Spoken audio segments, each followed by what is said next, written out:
There was a week in high school when I didn't speak a single word, not because I didn't want to, but because every time I opened my mouth, someone found a new way to tear me down. My locker was covered in cruel notes, my lunch table always mysteriously full when I walked by, and I started believing that maybe I deserved to be invisible. The weight of their laughter followed me home, settling on my shoulders like a shadow I couldn't shake. One afternoon, after a particularly brutal day, I found myself crying in the deserted art room. That's when a classmate I barely knew sat down beside me and started sketching silently. She slid the paper over, a messy doodle of two superheroes, one with wild hair like mine. "You know, sometimes the things that make us stand out are actually our superpowers," she whispered before leaving.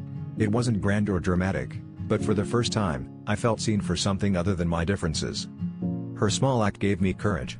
Little by little, I started speaking up, joining clubs, and sharing my story instead of hiding it. I realized that vulnerability wasn't a weakness, it was the bridge that connected me to others who felt just as alone. When I stopped apologizing for who I was, I found friends who celebrated the quirks I once tried to hide. Now, I mentor students who feel out of place, reminding them that their uniqueness is their greatest strength. The scars of bullying never fully disappear, but they become proof of how far you've come. If you feel like you don't fit in, remember, the world doesn't need more copies, it needs you, exactly as you are.